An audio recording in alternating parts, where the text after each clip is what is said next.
कमाने वाली बहू। मम्मी, आप हमारे साथ बेंगलोर चलो। पापा थे तो अलग बात थी, अब आप अकेली यहाँ गांव में कैसे रहोगी? बेटे रवि ने कहा तो मैं असमंजस में पड़ गई। हार्ट अटैक से हुई इनकी अचानक मौत से मैं अपने आप को लाख कोशिश के बाद भी संभाल नहीं पा रही थी। 12 दिन हो जाने से सभी मेहमान चले गए थे। बेटा रवि और बहू रीमा दोनों ही इंजीनियर हैं। मेरी सहेलियों ने मुझसे कहा कि बेटे बहू के पास रहने नहीं जाना, क्योंकि कमाने वाली बहू को बुजुर्ग सास बिल्कुल अच्छी नहीं लगेगी। उसकी आज़ादी में तुम्हारे जाने से खलल पड़ेगी। वो तुम्हें ताने मार मार कर तुम्हारा जीना हराम कर देगी। वैसे भी भाई साहब ने जीते जी ही पूरी संपत्ति बेटे के नाम कर दी थी। ऐसे में तो पूरी संभावना है कि बेटा बहू यहाँ का मकान बेचकर माल तो सब ले लेंगे और तुम्हें पाई पाई के लिए तरसा देंगे। लेकिन बेटे बहू के साथ जाना मेरी मजबूरी भी थी। 60 साल की उम्र में अपने घुटनों के दर्द के कारण मैं अपनी किराना दुकान चलाने में असमर्थ थी।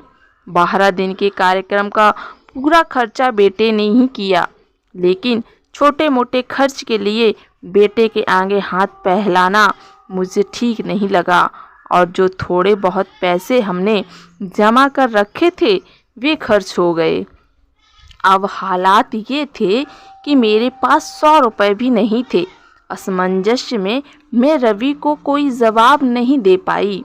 इतने में रीमा ने कहा, मम्मी जी बताइए कि कौन कौन सी साड़ियाँ रखनी हैं, मैं आपकी सूटकेस पैक कर देती हूँ।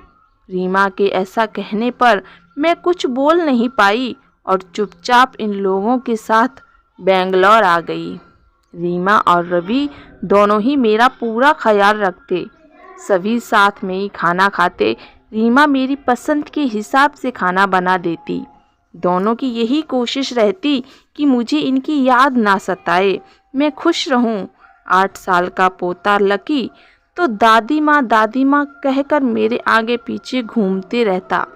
मैं कोई भी चीज़ के लिए बोलती तो वो चीज़ मुझे बराबर लाकर दे देते। ये सब देखकर मेरे मन को बहुत शांति मिल रही थी।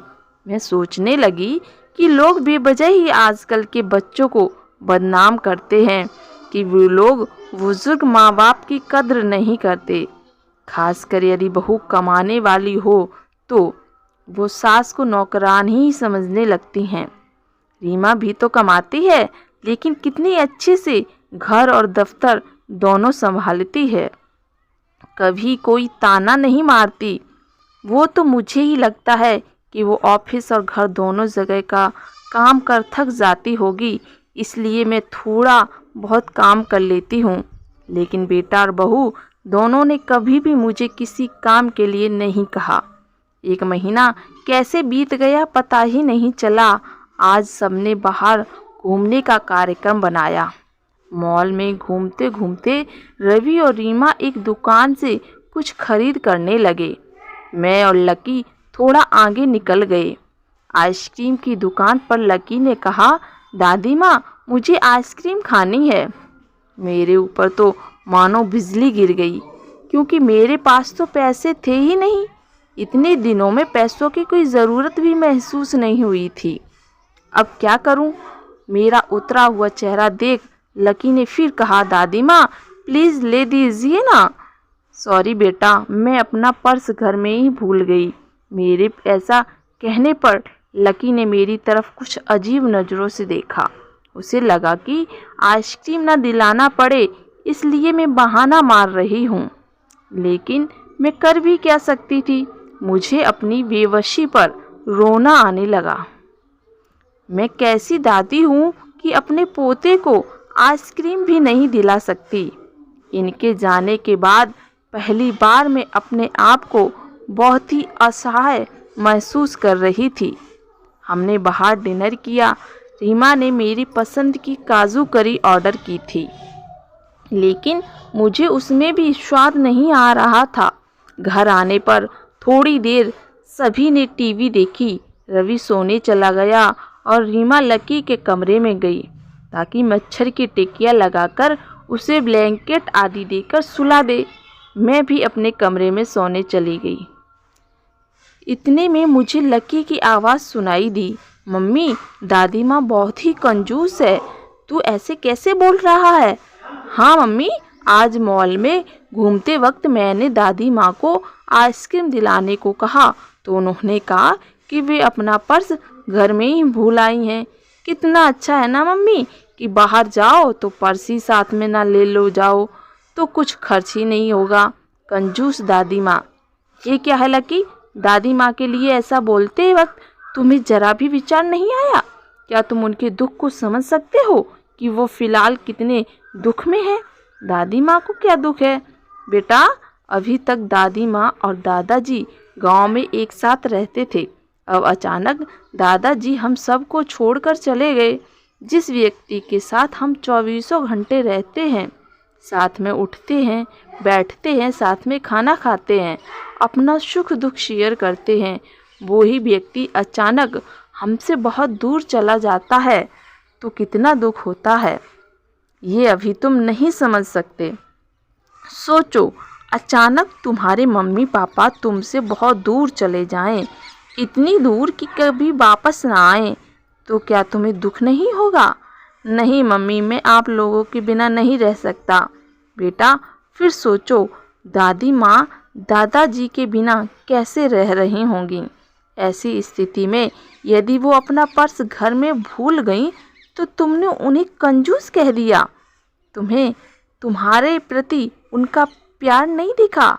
जब भी तुम्हें स्कूल आने में 5-10 मिनट की भी देरी हो जाती है तो वो लगातार बालकनी में खड़े होकर तुम्हारा रास्ता देखती रहती हैं।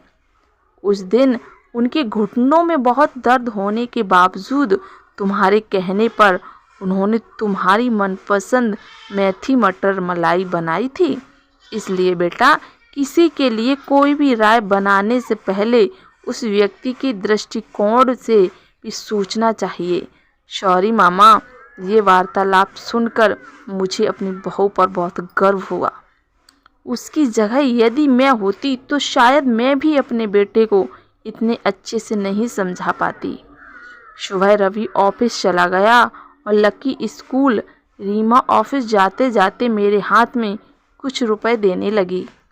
ये क्यों बहू, मुझे पैसों का क्या काम है?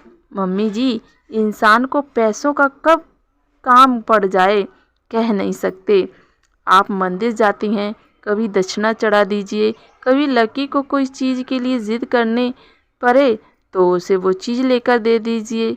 लेकिन बहू, मम्मी जी, यदि ये पैसे रवि आपको देते तो क्या आप मना करती? नहीं ना, आपकी बहू भी कमाती है तो फिर आप अपनी बहू से पैसे क्यों नहीं ले सकती? रीमा की बातें सुनकर खुशी के मारे मेरी आंखों में पानी आ गया। जो बात मेरा बेटा भी समझ न सका वो बात मेरी बहू ने समझ ली थी। मैं ईश्वर से प्रार्थना करने लगी कि मेरे जैसी बहू वो सबको दे।